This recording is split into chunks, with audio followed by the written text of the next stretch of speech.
Usually when it comes towards the end of the year, VR news dies down. But this couldn't be further from the truth this year. With the Pico 5 now reportedly being cancelled, Xbox releasing their brand new Xbox app for Quest, full upper body tracking now available, and news on new Meta AR glasses coming in 2024. This year is ending with a banger, and so strap in for some end of the year VR news.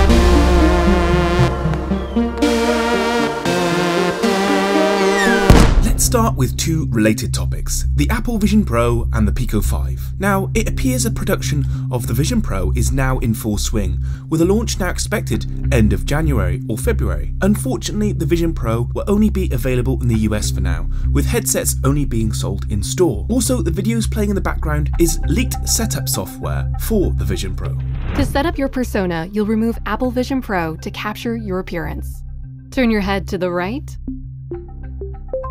to the left, and tilt up and down. But Apple's move to enter the mixed reality space has had a significant effect on all VR development, more specifically their roadmaps. Meta and Pico have both made an internal focus to create competition for this headset, and that comes with the sad news that the Pico 5 has now been reportedly cancelled. We all know that Pico has been struggling to keep afloat. With the most recent layoffs, it's no surprise they had to rethink their game plan. The Quest is most probably too cheap, and Pico can't really compete with those prices, and they can't rely on software sales like the Quest can. But this isn't the end of Pico. Instead, they are creating competition for the Vision Pro. The article reads, the company's pivot towards a high-end Apple Vision Pro competitor will go beyond what it hoped to achieve with the Pico 5. And so I guess if you're a Pico fan, not all hope is lost. But at what cost? It's likely this will be an expensive device, and I'd imagine the reason that Pico are doing this is to capitalize on the Apple hype and undercut Apple with a similar product. It is a shame though. The leaked specs of the Pico 5 would have made an incredible headset. But onto something more positive. Xbox xCloud, as promised by Zuck in the Meta Connect, is finally here. But the question remains, is it any good? Well, I've got a good amount of experience with xCloud as I've used it since the early beta. There are a few positives and negatives if you're looking to use it. To start, the app is free, but you need a Game Pass subscription in order to access xCloud. The number of titles you get to play is insane and remains the top gaming cloud service out there, but the Quest version does have its pros and cons. The positives is it's very easy to set up and get going. You have the option for mixed reality and an Xbox themed environment. I received almost no screen tearing, and the stream in general is pretty good. But in saying that, cloud gaming has always had a latency issue.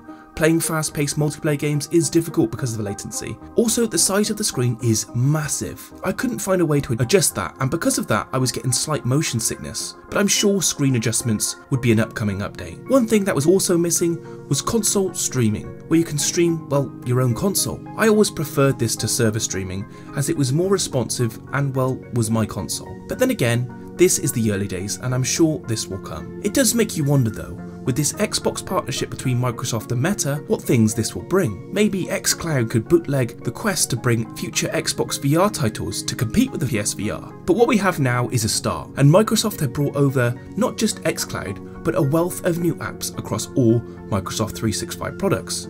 Word, Excel, PowerPoint is now available from the App Store. And maybe this is the foundation for a work-based Quest Pro 2, like the Mirror Lake prototype shown in my last video. Next up is upper body tracking. You might remember Meta teased us a video showing the potential of the Quest 3's new camera placements. Well, it's now available and is being implemented to different games and experiences.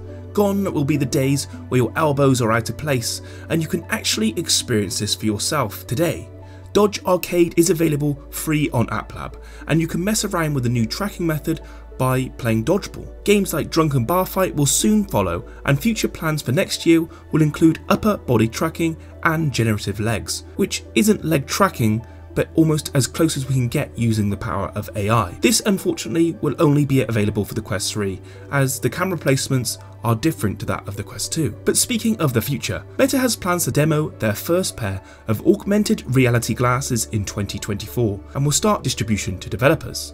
The Orion prototype is most likely what we will see and will feature a micro LED display with a field of view of 70 degrees. Now, according to this report, it's unlikely that we will see this as a consumer product, as it will feature a different display system, as the micro LED is incredibly expensive to manufacture. AR glasses are the holy grail for Meta and is the reason they are pushing this technology so hard.